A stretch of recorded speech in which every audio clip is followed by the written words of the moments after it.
Hello, everyone.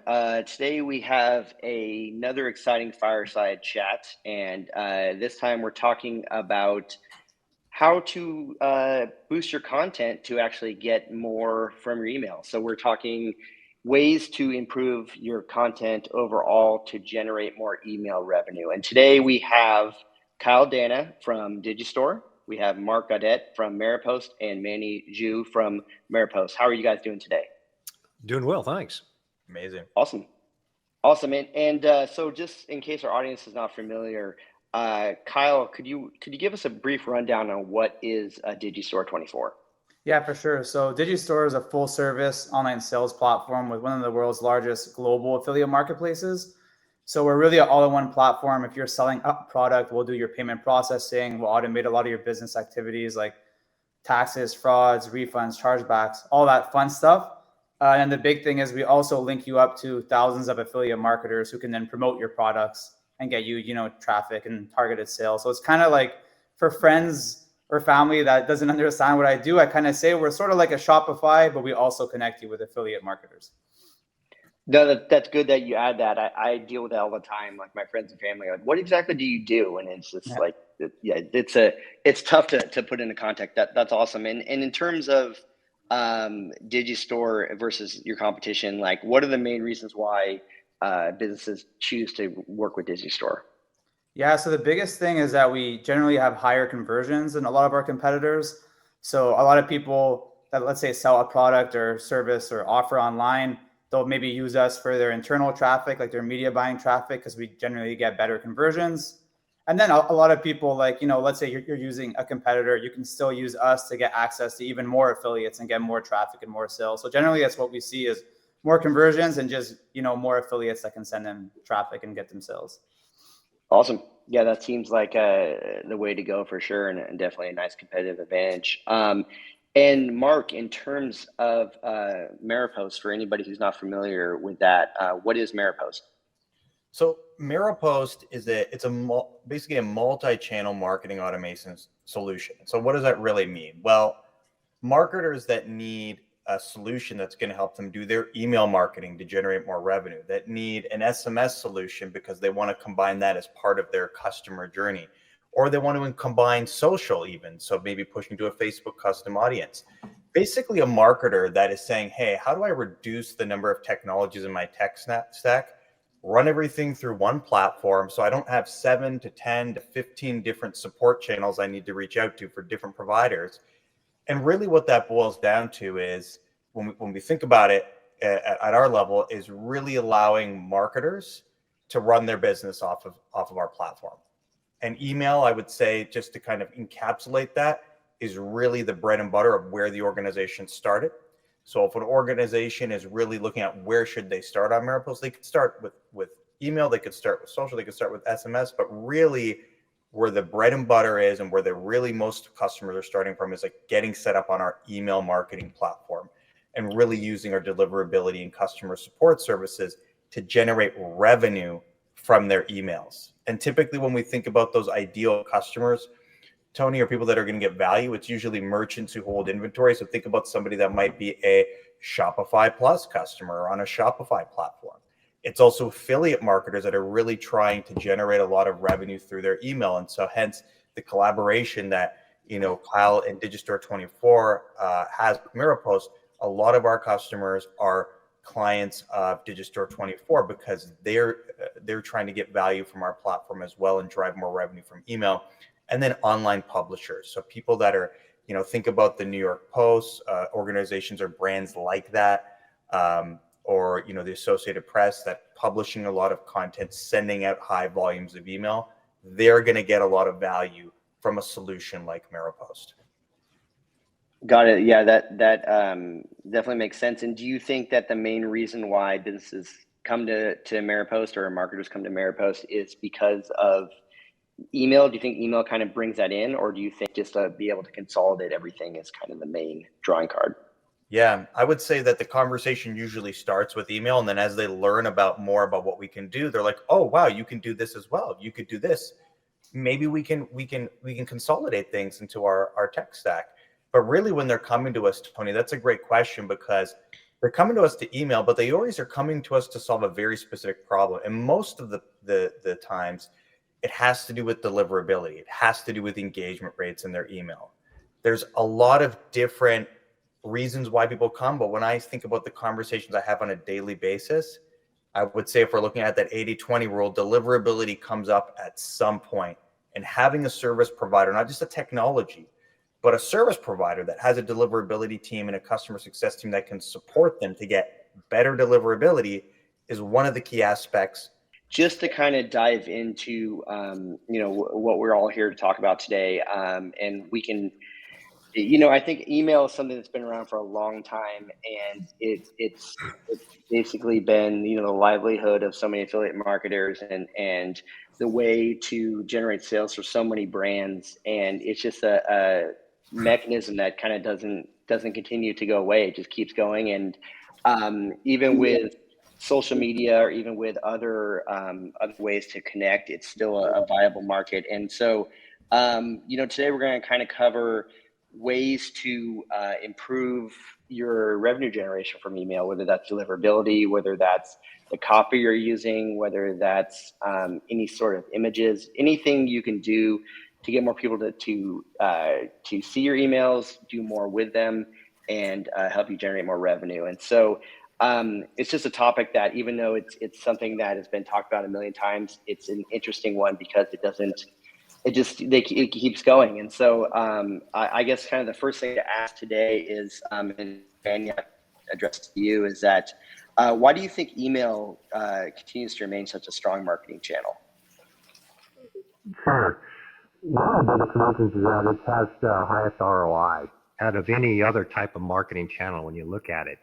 And that's why we have a lot of marketers who do spend a lot of time in email marketing. So depending upon the size of your list, you can actually use an email marketing program for free. So like a lot of these merchants, when they're first starting out, maybe they're dipping their toes in the water. They're using Digistore as a marketplace for finding merchants who have offers that they want to start off with. There's a lot of marketers who are just starting out themselves.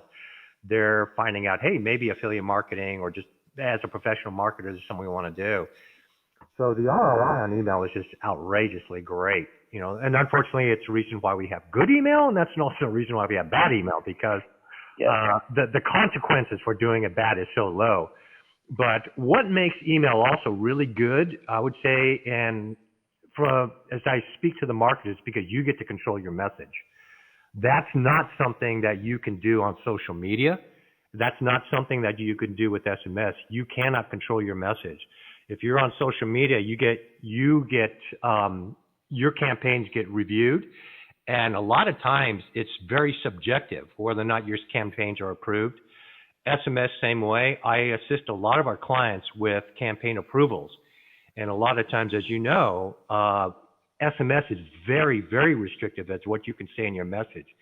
Email, hey, if people don't like your message, all they got to do is unsubscribe. So as a marketer, that's one reason why email is so good, is that you get to control your message.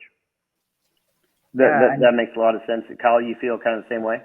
Yeah, I was just going to add kind of on that point. So I was an email list manager for a few years. Some of the lists we managed were kind of men's health lists. So, erectile dysfunction offers and stuff like that. And something that I noticed is a lot of those guys, they don't want to go on Google and be searching for those kind of products and then all their histories saved. And so email is also for these end customers, kind of like a more private, intimate way to, go purchase these products because, not everything is, sort of being tracked, like cookies and all that kind of stuff. Like, if you're just browsing the web on search and stuff like that. So yeah, I think that's kind of an interesting point that touches on what Manny said. And yeah, like when I started email marketing so many years ago, everyone was saying email is going to die. Email is going to, be gone soon. But I think a couple of things is just like people are creatures of habit. So they're just used to email and they, like to receive email from brands and stuff like that. And also, on SMS, like your message has to be so short, right? Whereas email, there's a lot of less restrictions there. So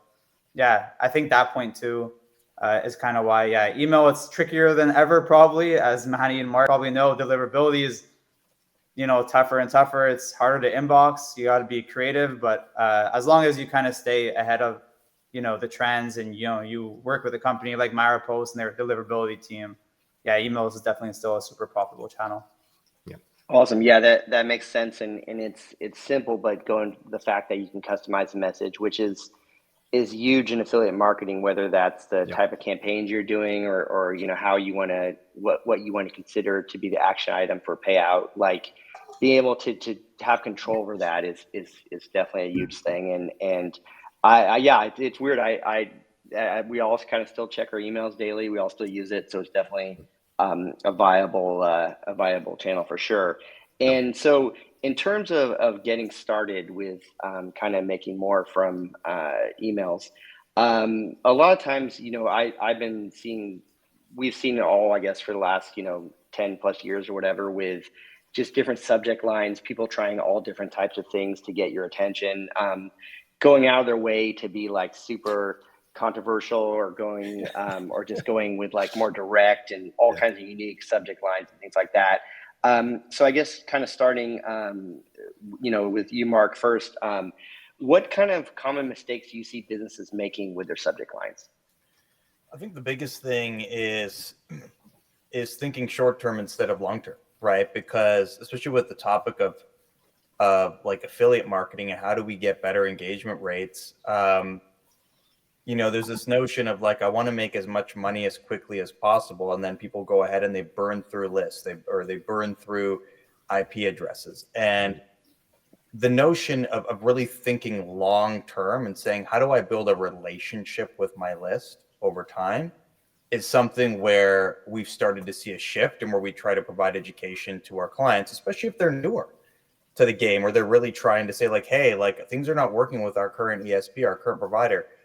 How can you help us? And then we have to say, well, we have to start looking at their content. What are your subject lines? What are you sending? How frequently are you sending it? What is the strategy here? So I think number one, it's the mindset focus of thinking long-term versus thinking short-term. And then when we think about mistakes, I mean, an obvious mistake, and Kyle will probably add on this, and so will Manny, is like when you send something, when people opt into your list and you send them, you have a subject line that's going out there, like, is it at all related to something that they opted in for, or that will pique curiosity? It's not piquing curiosity if it's not, directly calling their name or saying, your purchase or your offer or whatever they were just looking at, or relevant to what they opted in on, then they may miss that, and deliverability will suffer over time. Or if it's completely irrelevant, they might open, and this is thinking short term, then they might open, oh, here, and then they never open again because they think whatever was in that email wasn't relevant to the subject. So very relevant subject line, piquing curiosity. People that when we don't see that, that's one of the biggest mistakes we're seeing on our side. What do you think, Kyle? What do you think, Manny?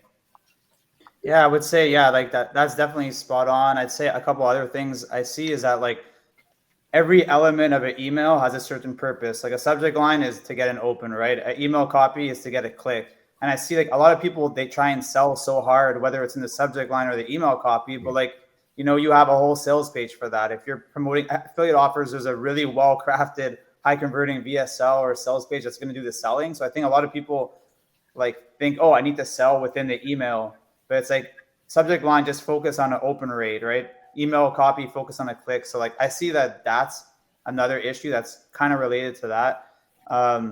I see that like people don't personalize their emails enough, or like don't segment their list properly. So like I'll quote like a big brand like Lululemon. I receive emails from them every day, and there's times where I'll get an email about women's leggings. And like if it's Mother's Day or Valentine's Day, okay, that makes sense. I might buy a present for my mom or for my girlfriend or something like that. Yeah. But otherwise, it doesn't really make sense. So I think like a lot of brands, they don't learn about their audience well enough, but then also don't segment, right? Like if Lululemon segmented really well, maybe they know that, okay, I'm going to send a different email to the 50 plus males. And maybe the email, instead of leggings, will be our best polos for golf season or something like that. So I just find that, some companies are a bit lazy with their email marketing. They don't personalize things enough, segment things enough. And then, one last mistake I would say is just not being creative enough. Like I find some companies get a little bit lazy with their subject lines, and you're just not going to stand out from the crowd. So I think it's like important to be open to being creative, be open to testing things. Like you never know what's going to work super well. Like I think BioTrust best subject line was cashews. And I forget the story. It might've been a mistake or something like that. But I mean, like we have split testing available where like you can test super wide, super narrow. Like Ameripost, from what I remember, they have a tool where you can split test like a few different subject lines to, let's say, 25% of your list. And then whatever's the winner, send, to the rest of the list later in the day. So like, don't be afraid just to test and be a little bit creative. Subject lines, you could use the old copywriter handbook, because you could think of, in many respects, a subject line has a lot of similarity to a headline of a news article, right? Because the purpose of the headline is to get you to read the article. Purpose of the subject line is to get you to read the email. Although, thanks to our friends in Cupertino, we're having to rethink the relationship between a subject line and an open. It totally caught me off guard until the data started coming in. But with our clients at Maripost, we're seeing that some of our clients, upwards to 85 to even 90% of their opens are coming from the mail privacy protection enabled email clients. So we don't even know, right? Did this person really read the email or not? But nevertheless, if you could still stick with the same tried and true techniques, think about what the copywriters do when they come to headlines. Some of the worst headlines that you would ever, worst subject lines you would ever write is just something that's just informational, kind of like something from the Wall Street Journal, right? The most powerful subject lines are the ones that elicit some type of emotion. That's the whole copywriting technique, is to write your headlines to elicit an emotion. So you're thoughtful as to what emotion do you want to elicit. Obviously, the stronger the emotion, the better. If you were to look at your own inbox, you're probably going to see humor used a lot. You're going to see curiosity. Probably curiosity is the one that you use the most. Look how I was able to close $5,000 with just a $1 investment, kind of things like that. Political ads use outrage all the time, right? You're just outrageous about something. And so political ads use those in the subject line. So be thinking about emotion. Don't just write a subject line for the sake of a subject line. Think about what kind of emotion you want to use, and make a strong emotion. Yeah, that makes a lot of sense. I think that you guys touched on some awesome things there. Circling back a bit, maintaining a long relationship with your lists is huge. And I think that there is a tendency to, you get into the affiliate space and you want to say you have the potential to make all this money and you want to just do it quick and you want to go for it. But there has to be a longevity in your list, because by doing that, you're going to keep generating repeat business. You're going to keep, you're going to increase the chances of people opening your emails. You're going to increase the chances of people using your emails and engaging with them. And so, yeah, I think the long relationship stuff is definitely a key. And then I think that emotion stuff, like you mentioned, Manny, is great. Knowing kind of the attitudes of what people are looking to, the key reasons on why they're interested in the product. What is the end goal? Knowing kind of what they're trying to do is great as well. And I think those are definitely some awesome things you guys touched on. And so it seems like then to create a good subject, you want to have something that is segmented, something that is keeps the audience in mind, and something that kind of speaks to their needs. And so that to me seems like, things you want to have in your subject lines. But are there any things that you guys feel, and maybe we can start with Kyle, like anything you feel are like absolute deal breakers, maybe with subject lines that will tank your deliverability or tank your conversion rates? Sure. Yeah. Yeah, in terms of deliverability, there's usually other things I'm looking at first, right? Like text setup, like SPF, DKIM, DMARC, the segments I'm using to make sure I'm getting good engagement rates, IP, reputation, domain. So there's all that stuff usually I look at first. But in terms of subject line specifically or copy, there's just usually certain words you might want to avoid. So there's certain words that are kind of known spam words or words that might lead you to the promo tab. So it's not foolproof. Like there's words like free, words like weight loss or losing weight, or like ED, like stuff like that in the affiliate space you should probably avoid. However, it's not foolproof. So what I usually do is I'll use some different tools where I can actually test the email copy pre-send just to get a sense of how well it might inbox. But otherwise, yeah, I would say just do some research, see based off your niche, like certain words that are kind of known as maybe spam words. But otherwise, yeah, there's a long list of things I would probably do before the copy. And then otherwise, yeah, I would just test as well as you can before hitting send, just so you have the best chances of success of hitting the inbox, if that makes sense. Yep. Yeah, for sure. Use yourself as the judge, right? Like as Kyle was saying, is look at your own spam folder, right? Look at your own spam folder and look at the subject lines that are in there, and you can get a pretty good feel as to why they're in the spam folder. Truly, as Kyle mentioned, there are certain things about email beyond just the email content that cause the email to go to the spam folder. But just look at all those subject lines, and if you look at a subject line and you go, "Oh, come on," well, chances are you shouldn't be writing that subject line either. Yeah, it's an interesting line that, because you know trying something unique and kind of out there to split testing it is great, but then also like using something that is so out there or so kind of spammy that you're just going to be looking at it and thinking like, I would never open this. Yeah, that's a great point, Manny.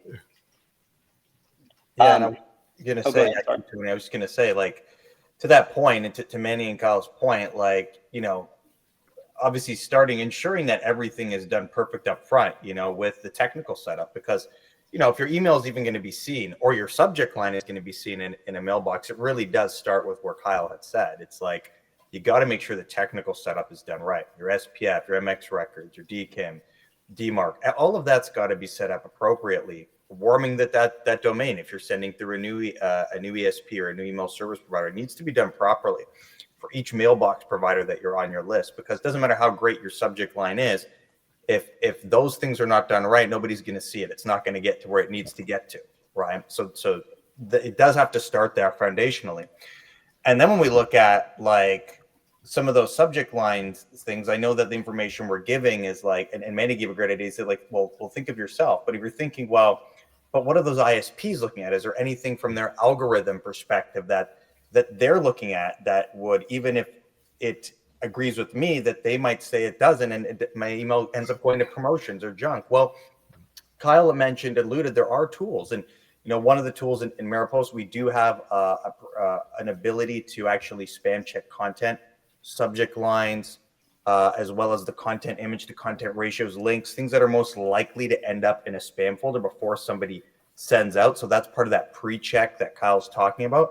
There's free tools out there too that will provide some level of flexibility before you send an email to give you an idea. And this can be used as like a reference point or a backup to like, okay, would this agree with me? Check one. Okay, that agrees with me. Now what are some of the tools out there saying?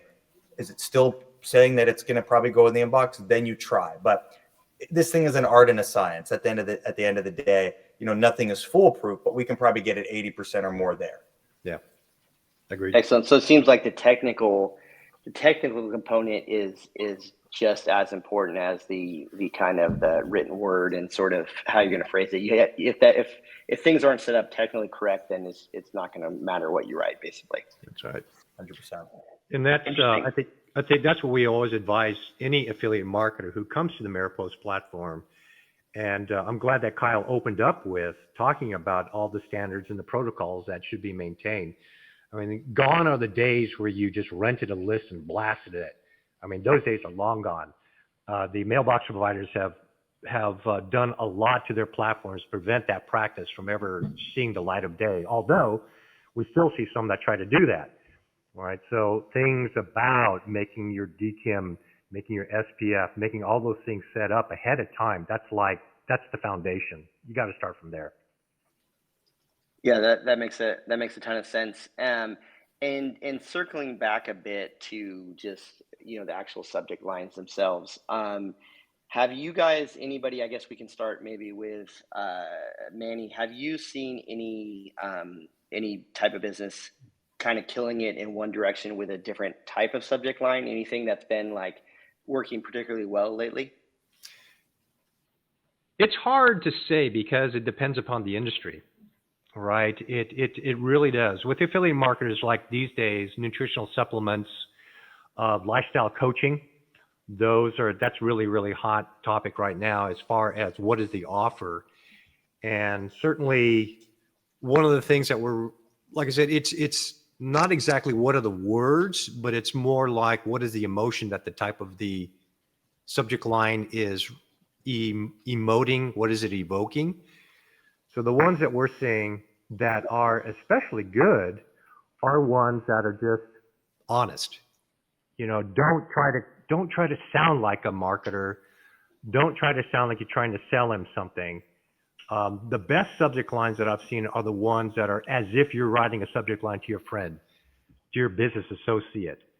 I know that, yeah, you can overdo it by coming across as trying to be so familiar that it's disingenuous, right? Yeah. So you can't cross that border. But I got to say, the best subject lines I've seen are the ones where I'm just having a conversation with you. I'm talking to you. I'm meeting your needs and knowing that there's different stages of our relationship.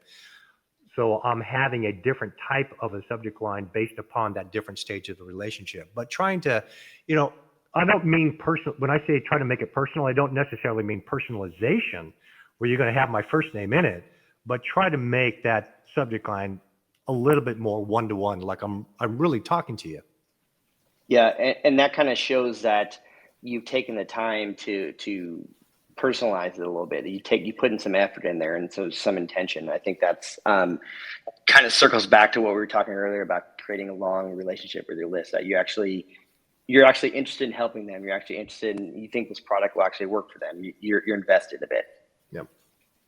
Awesome. And in terms of subject lines, and is there anything we can try, Mark here? Is there anything any strategy that you've seen that maybe people don't know about that is a great way to sort of get more opens or more increased deliverability? Anything with subject lines that you've seen that people may not be aware of, but it is a great thing that marketers can try? Yeah, I mean, I think it really boils back to what we were speaking about earlier when Manny said, like, things that evoke emotion. So if I give one example, right, we have a customer that does a great job at training his subscribers to feel a certain emotion every day before when they open up their email inbox, which helps them to want to open his emails. And so he has a newsletter, which is basically called Your Daily Motivation, right? And so everyone that subscribes to this, like he's told me about all these reviews and people coming in and, how they're so thankful for this 5 minutes a day they spend reading this daily motivation email, how much it's changed their life, how it's provided more gratitude. And so, the subject line for a lot of these is not something that is completely catching them off guard. It's back to what Manny said. It's what they're expecting. It's what they're hoping to see. So the subject line is Your Daily Motivation. Right. Yeah. So they've opted in. They're coming into the inbox and they're understanding, like, every day, I can't wait to get my dose of daily motivation. So it might have that person's first name and it's specific to them. So again, it goes back to your audience and the relationship you've built and what they come to expect. And again, eliciting a certain emotion, right?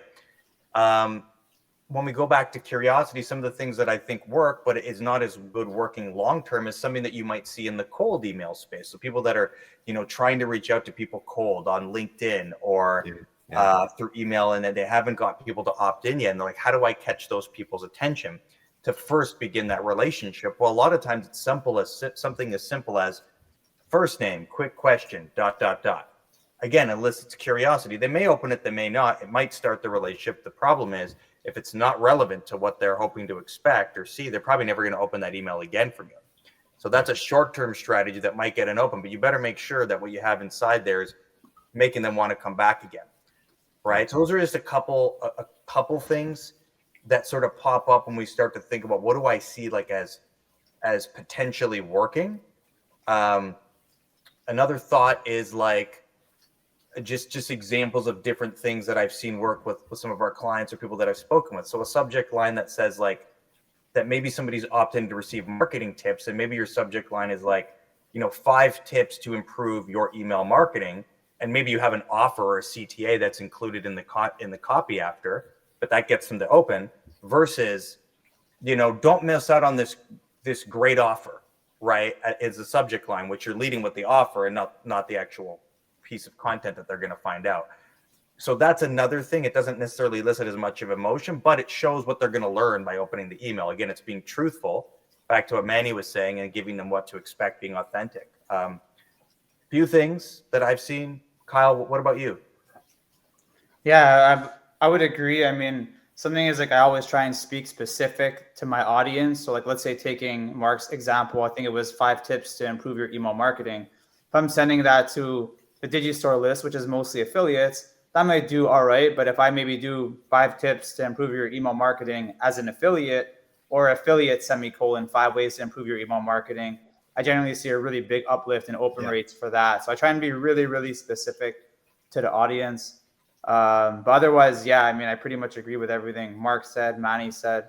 There's definitely in the affiliate space, because probably there's a lot of people listening in that space.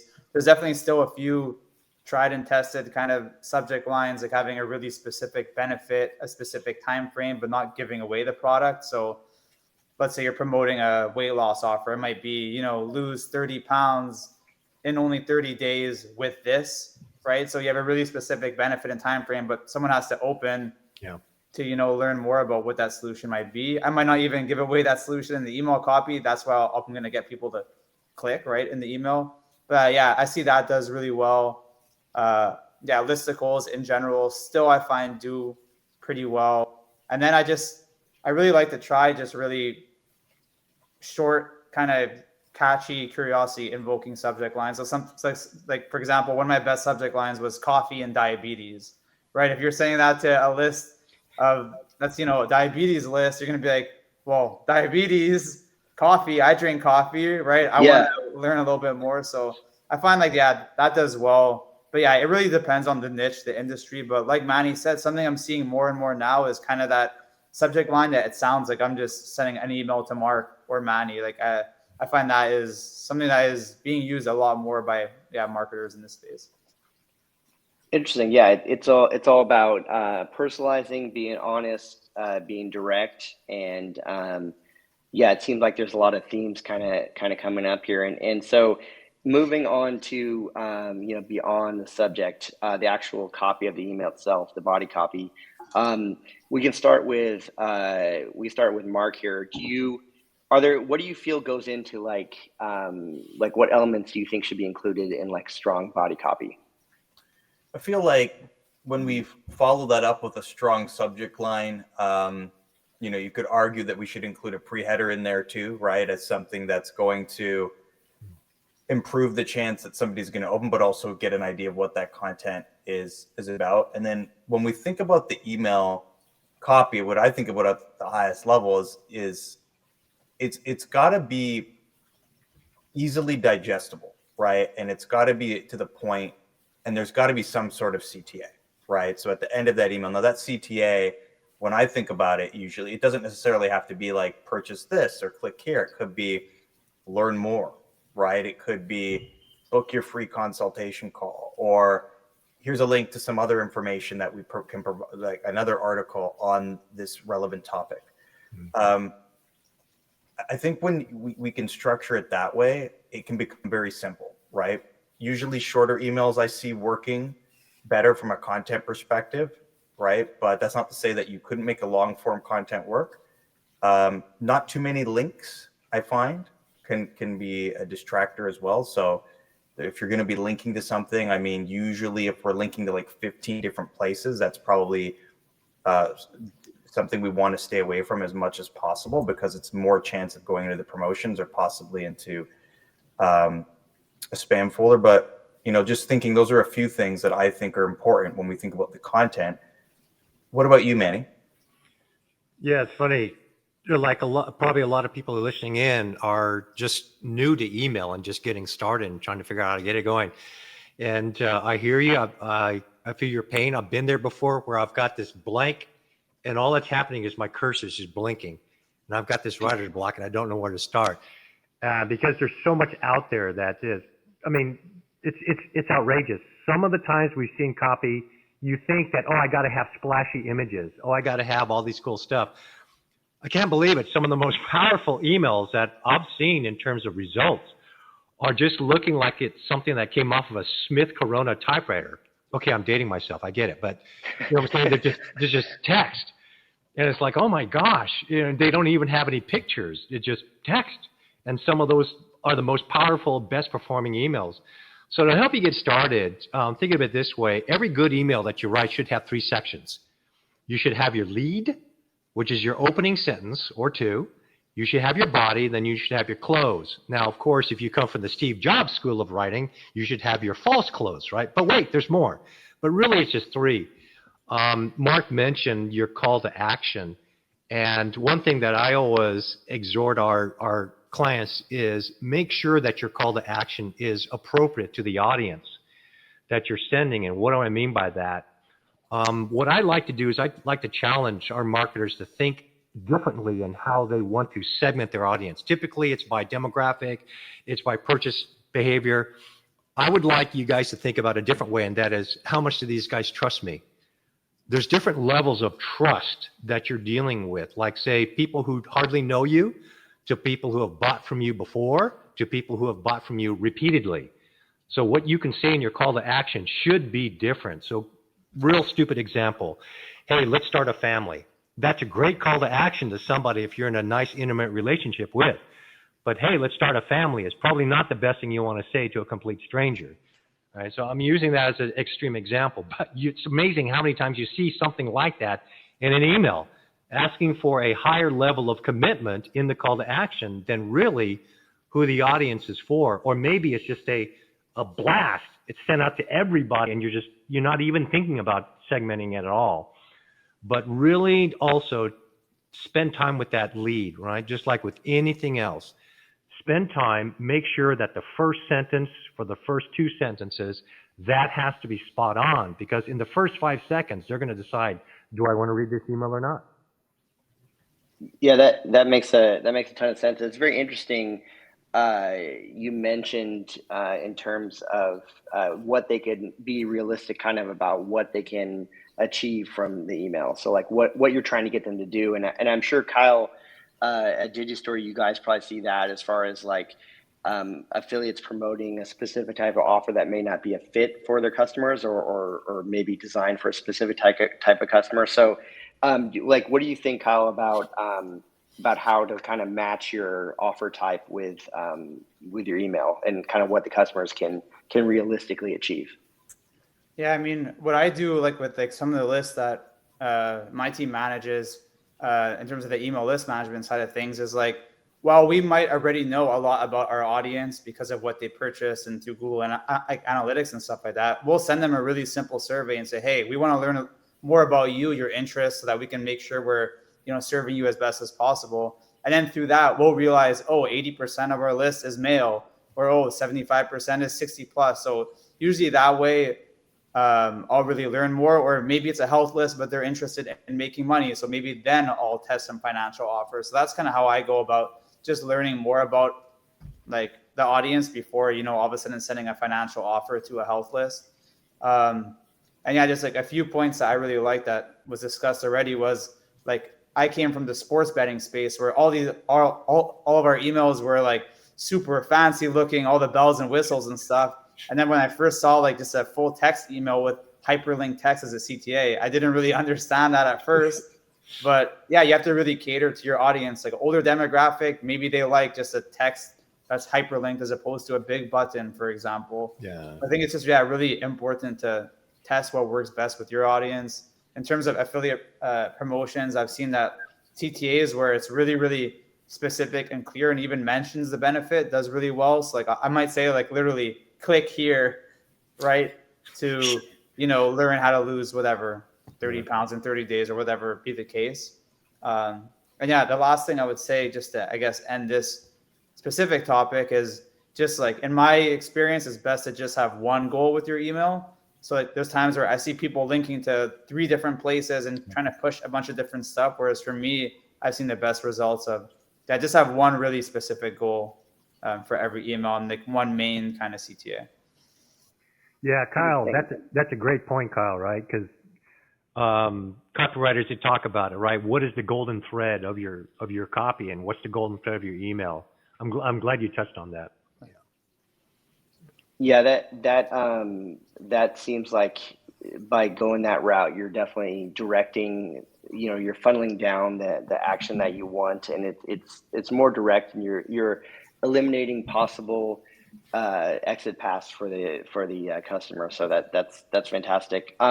And Mark, kind of on this subject, have you seen any sort of different little kind of, I guess, more going more granular, but anything like, whether that's images, whether that's call to action buttons, anything have you seen that has been working more effectively for businesses lately? I would say, like, depending on the business, yes, right. And this goes back to sort of what Manny was speaking about earlier, where, like, depending on your industry or niche, some things might work better. So, like, a good example is, like, there's a company called Stacked Marketer, right? And so what they do is they basically aggregate media or news that's very relevant for in the affiliate marketing space, and they pull into this daily newsletter that they send out like 5 times a week. And so with each one of these things, each one of the topics, there might be 5, 6, 7, 8 different things for affiliate marketers in there. They have images and different links that share the resource where they got that from. So in this particular case, that works really well for them because their audience is affiliate marketers, but some that are specialized in advertisements, some that are specializing in email, some that are specializing in social media, and partnership managers. So when we think about that, their email has to communicate to a number of different segments because everyone is getting that same newsletter. And so for them, their open rates are really high through the roof. And what does that do for them? Well, that allows them to charge a certain premium for advertisers that want to sponsor those newsletters that are going out every day, because they're seeing the engagement rates, they're seeing the opens and clicks of all of these newsletters, and they're seeing how it performs for their audience. And then they're seeing that they want to make that audience become part of their audience, so they sponsor those newsletters. And so for them, that's where I would say, look, the images piece works really well because they're providing value to each one of those different segments that need this cutting edge information to stay on top of their jobs and in their industry in the affiliate marketing space. But, when I look at the majority of our customers, when I look at the majority of them and things that work really well, it really relates back to what Kyle's been speaking about, which is how do I use copy, plain text, and, one single thread or call to action and link to sort of where I want to take them to. We're seeing that works very well in general for the Mariposa clients. But again, it depends on the audience. So I hope that provides a little bit of insight.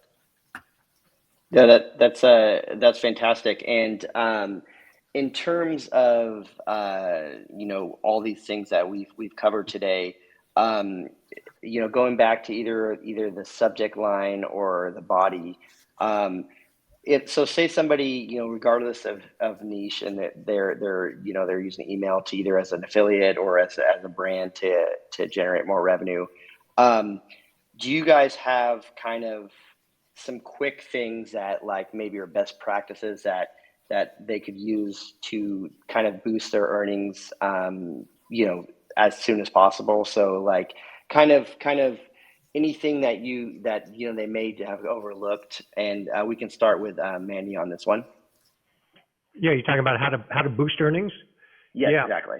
Yeah, and I think one of the cool things about email is that you can use email to augment or supplement your sales funnels, right? I mean, we've seen them all, right? Everybody's probably already doing that, right? Where you have this landing page, and then you're starting off with a base product, and then you're trying to get them to upsell so that you're no longer thinking about the price of the product itself and trying to sell them on a product that's a higher price. You're thinking about average order value, right, of your sales funnel. All right, and that's one of the common techniques used in affiliate marketing. And the nice thing about email is that you can do the same thing too. So what you can do is you can send a automated sequence of emails. And then depending upon whether or not they responded to your call to action, you can send them a follow-up email. Now, the nice thing about email and why it's a great complement to your web sales funnels is that you have the chance for more touches.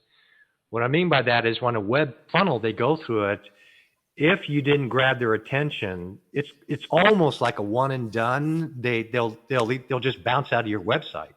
Right? And you're probably already monitoring the bounce rates of your websites, of your landing page sales funnels to begin with. But the nice thing about email is that you can send them repeated touch points, reinforcing that same message to try to get them back into the entry point of a sales funnel. Now, of course, you want to be reasonable about it. You don't want to keep hammering them with a bunch of emails. You don't want to do that. But the nice thing is that depending upon what page of your sales funnel they bounced out of, you can use email to send them back into it. Kyle, what are your thoughts? I mean, you've done both. You use web sales funnels. You've done email. Be curious to hear about what's been successful for you too. Yeah, for sure. I mean, yeah, like that was one of the answers I was going to give is just automations can be super powerful. So you can have like autoresponder journeys and funnels for pretty much everything. A lot of people just have one for buyers, maybe one for leads, maybe one for abandoned cart, but you can set up so many things. Like Manny said, like if someone falls out of a certain funnel, maybe they haven't purchased a product in a while, or maybe they left your website and, didn't fill out all the information, or there's just so many different types of journeys that you can use. And journeys are super powerful, not only to get someone back into somewhere in the sales process or to create more of a relationship with them and stuff like that. But I've seen, 60-day funnels where they do that first part of building that relationship, building that trust, but then they have all these different amazing emails that cross sells or upsells and that kind of stuff. And, if you're a small business setting up these automated journeys, it's kind of like a set it and forget it if you find something that works. So I find, automations are super powerful. I'd say before anything else, like choose the right ESP. So like, I think Mark is, and maybe you as well, Tony, you're in the same Facebook group as myself, as direct response marketing partners. People are always like, oh, what's the best ESP? And it's like, well, what are your business goals, right? Like, what are the needs that you have? So I think like choosing the right ESP is super important. Like there's people who choose Klaviyo and then they realize the hard way that they don't allow affiliate links. So I think like choosing the right ESP for your needs, is critically important. I'd say, like use personas for your emails. What I mean by that is like, let's say for Digistore, if like every email comes from digistore24.com, it's probably not going to be so exciting for you. So what we do is we have marketing emails come from me, sales emails come from our director of biz dev, big emails come from Francis, our CEO. And that does really well because it's a lot easier to build trust and build a relationship and rapport that way. And even with my affiliate promotions, when I manage a list, rather than just the email coming from, let's say, that brand, we actually usually make up a persona. Usually females do better. And it's just a lot easier if the email is coming from Sarah as opposed to, I don't know, diabetes news, right? So I find, like that does really well. Otherwise, I could probably talk about this forever. So I would just say, like really follow best practices for deliverability. Like that's super important because back in the day, it was like, oh, I burned my IPs. Oh, I'm just going to buy some new IPs and get a new domain and be back up tomorrow. It's not really the case anymore. So I'd say better to stay in, the good books of like Gmail and Yahoo, as opposed to having a falling out with them and then trying to get back in their good books.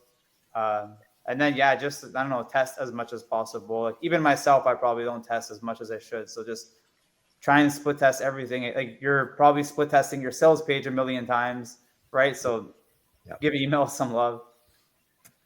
Yeah, that's I think that also comes back to the we were discussing earlier about you want to be in it for the long haul, whether whether you're a brand who has an affiliate program or you're an affiliate marketer trying to generate revenue via email. You want to be there for the long haul. You want to establish a relationship, and you want to make sure that you can get a dependable income, dependable source of revenue. And so, this all kind of ties in, I think, to the whole kind of relationships that we were discussing earlier. And so, in terms of kind of the final thoughts, and we can start with you, Mark. If somebody is working with email right now and they're just like they're experienced, they've tried everything, they're just like, well, is there anything I haven't heard of, like something that they've been at like a conference, maybe some kind of tip that they haven't heard of. Do you have anything that you'd recommend that maybe a more experienced email marketer could try that you think could pay dividends, regardless of niche, pretty quickly? Yeah, and this will actually be something that I was going to probably leave people with, but like depending upon the organization, right, they might need help and they may not know exactly where they need help. So one of the things that I'd like to extend even to your audience here, Tony, is for anyone that's interested, all these things that we talked about today. We talked about SPF, we talked about MX, we talked records, DKIM, DMARC, setting up the technology. We talked about subject line optimization. We talked about content optimization. Like if anyone wants us to have a look at all of these pieces, whether they're experienced or inexperienced, to see where maybe there might be some tweaks or some things they could optimize that would help them either get better deliverability, improve their opens or click-through rates, they can send an email directly to me, which is Marc, M-A-R-C, at Maropost, that's MAROPOST.com. And I'll put them through a literal audit with our deliverability team, and we'll go through everything step by step, and then we'll provide specific guidance. I think that's probably the best thing because I don't know who's going to listen to this, and I don't know exactly what challenge they have. So I'd rather look at the entire picture of everything we discussed and then give them specific feedback. That's awesome, man. It's like a free just way to evaluate what you're doing and see potential ways to improve. So I think that's kind of a win-win for everyone. Exactly. Manny, Awesome. Did you add anything? Kyle? Yeah. I'm sorry, Kyle, did you? Oh, no, I mean, for me, I would just say, yeah, like I've been using Maropost for several years. They know the space super well. And so, yeah, I would definitely recommend if like anyone's not using Maropost, even if they're not currently searching for an ESP, like I would definitely check them out. One of the big things that I think a lot of people now have caught on is like you can look at data by ISP, which is really huge. So I would definitely recommend Maropost. And I would just, as I guess a last thought is, if you are a product owner or offer owner in our space and you want a way to make more money with email marketing, we're doing some really cool stuff that also includes AI. So like if you're sending affiliate promotions, we have a software where the AI after, let's say 90 days, will actually say, hey, send this offer with this creative to this segment at this time. This is a software that we built before the AI craze and ChatGPT. So I would say, yeah, if you're interested in learning about how to make even more money outside of just looking at your ESP, definitely feel free to reach out to me. And I would say, yeah, just don't sleep on AI. I'm part of some cool copywriting groups, and I've seen the email copy that ChatGPT can spit out with the right prompts, and it's like pretty mind-blowing. So I would say, yeah, definitely, yeah, have a look at AI if you're not for your email copy, because it's doing some pretty cool things. Awesome. Well, I think that is that's it for our time. But want to thank everybody, and yeah, if you have any questions, definitely hit up these guys here. And as mentioned earlier, please make sure you reach out to Marc to do that audit. I think that's an interesting way to evaluate what you're doing, and it's always nice to have an independent perspective on your email efforts. So I think that's definitely a great value. And with Kyle, Digistore is constantly they're constantly expanding, and the stuff he mentioned with AI is incredible. And I think that is the automations and anything to make your life easier is going to allow you to focus on improving scaling your email efforts and figuring out new ways to grow versus these kind of tedious sort of tasks that you would do on a day-to-day basis. So definitely get with Kyle to learn more about that. And yeah, thank everyone for their time, and have a great day. You too. Bye now. Thank you very much. Bye. Thanks for joining. Thanks, everyone.